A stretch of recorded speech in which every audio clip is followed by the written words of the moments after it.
मित्रों, मृत्यु जीवन का अंतिम सत्य है जिसे हम झुठला नहीं सकते।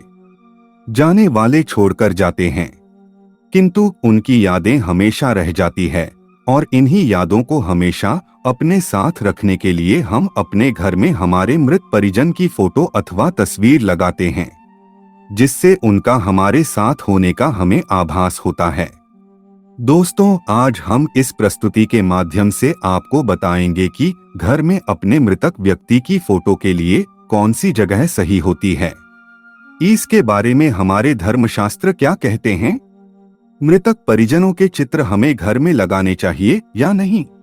अगर लगाना चाहिए तो कहाँ लगाना उचित रहेगा और गलत स्थान पर चित्र लगाने से क्या क्या हानि हो सकती है, इसकी अधिक जानकारी हम इस प्रस्तुति के माध्यम से आपको बताएंगे। अगर आपको यह प्रस्तुति अच्छी लगे तो लाइक करें और चैनल को सब्सक्राइब करना ना भूलिए। ज्यादा समय न लेते हुए हम आरंभ करते हैं। कई बार आपने देखा होगा कि लोग अपने पूर्वजों के स्वर्गवासी होने के बाद उनके चित्र या फोटो घर में लगा देते हैं, लेकिन क्या आप जानते हैं कि इन चित्रों को कहां और कैसे लगाएं? इसका वास्तुशास्त्र अनुसार भी बहुत बड़ा महत्व होता है और इससे आपके घर या कारोबार पर बहुत बुरा असर भी हो सकता है।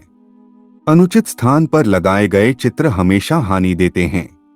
मृतकों की चित्र तथा फोटो लोग कई बार भगवान या देवी देवताओं के चित्रों के साथ लगा देते हैं, जबकि ऐसा करना बिल्कुल गलत है।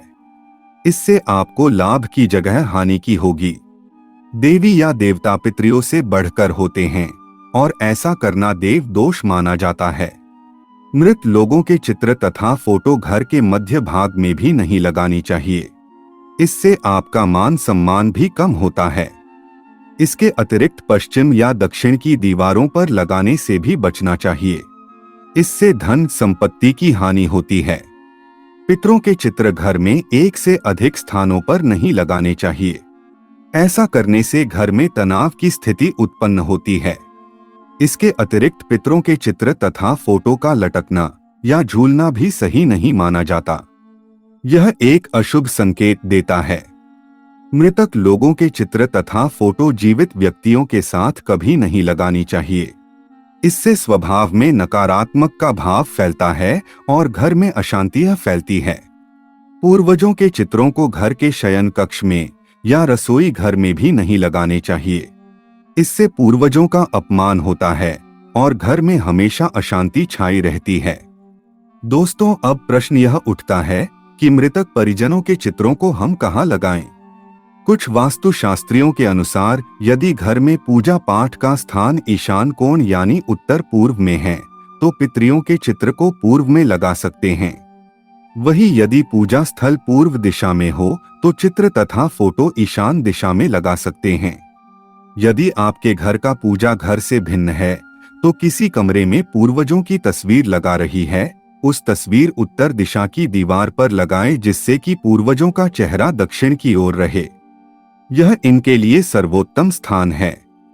घर के किसी भी एक ही स्थान पर पूर्वजों की तस्वीर लगाएं। वह स्थान ऐसा होना चाहिए जो दिशा दोष से मुक्त हो। जब भी चित्र लगाए तो चित्र के नीचे किसी लकड़ी के गत्ते का उपयोग करना चाहिए, जिससे चित्र लटका या झूलता हुआ दिखाई ना दे। घर के पूर्वजों का चित्र केवल आपके देखने के लिए है, किसी दूसरे के लिए नहीं। अतः उसे ऐसे स्थान पर ही लगाए जहां पर किसी अतिथि की दृष्टि ना पड़े। आप भी उन्हें प्रतिदिन ना देखें तो ही अच्छा है। यह सही है कि आपकी भावना ये उनसे जुड़ी हैं, परंतु उन्हें प्रतिदिन याद करने से आपके भविष्य पर इसका बुरा प्रभाव पड़ेगा। यह भी माना जाता है कि हर समय पूर्वजों को याद करते रहने से मन में उदासी और निराशा की भावना का विकास होता है। अगर आप अपने पूर्वजों के चित्र को अनुकूल स्थान पर नहीं लगाते तो आपको कई प्रकार की अड़चनों का सामना करना पड़ सकता है, जैसे मानसिक तनाव, व्यापार में नुकसान, परिश्रम के अनुसार फल न मिलना, विवाह या वैवाहिक जीवन में समस्याएं, या संक्षिप्त में कहें तो जीवन के हर क्षेत्र में व्यक्ति और उसके परिवार को बाधाओं का सामना करना पड़ता है। इतने दोष होने पर अनुकूल ग्रहों की स्थिति गोचर ठीक होने पर भी शुभ फल नहीं मिल पाते। जितनी भी पूजा पाठ देवी देवताओं की अर्चना की जाए किंतु उसका भी उसे शुभ फल नहीं मिल पाता। माना जाता है कि हमारे ऊपर मुख्य रूप से 5 ऋण होते हैं: मातृ ऋण, पितृ ऋण, मनुष्य ऋण, देव ऋण और ऋषि ऋण। यहाँ ऋण न चुकाने पर हमें निश्चित रूप से श्राप मिलता है। इतना दोष मुख्यतः 2 प्रकार से प्रभावित करते हैं: अधोगति वाले पितरियों के कारण और गति वाले पितरियों के कारण। अधोगति वाले पितरियों के दोषों का मुख्य कारण परिजनों द्वारा किया गया गलत आचरण, अतृप्त इच्छाएं, संपत्ति के प्रति मोह और उसका गलत लोगों द्वारा उपभोग हैं। और परिवार के किसी प्रियजन को अकारण कष्ट देने पर भी पितृ क्रोधित हो जाते हैं और परिवार के सदस्यों को श्राप दे देते हैं।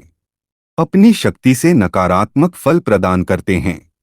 गति वाले पितृ सामान्यतः पितृ दोष उत्पन्न नहीं करते, परंतु उनका किसी भी रूप में अपमान होने पर अथवा परिवार के पारंपरिक रीति रिवाजों का निर्वहन न करने पर वह पितृ दोष उत्पन्न करते हैं। दोस्तों, कई बार हम देखते हैं कि लोगों के जीवन में परेशानियां समाप्त होने का नाम ही नहीं लेती। वे चाहे जितना भी समय और धन खर्च कर लें परंतु कार्य सफल नहीं होता। ऐसे लोगों की कुंडली में निश्चित रूप से ही पितृ दोष होता है। यह दोष पीढ़ी दर पीढ़ी कष्ट पहुंचाता रहता है जब तक कि इसका विधि विधान पूर्वक निवारण न किया जाए। यह आने वाली पीढ़ियों को भी कष्ट देता है। इस दोष के निवारण के लिए कुछ विशेष दिन और समय तय किए गए हैं जिनमें इसका पूर्ण निवारण होता है। श्राद्ध पक्ष यही अवसर है जब पितृ दोष से मुक्ति पाई जा सकती है। उम्मीद है यह जानकारी आपको अच्छी लगी हो तो वीडियो लाइक करें और कमेंट में जय श्री कृष्ण अवश्य लिखें।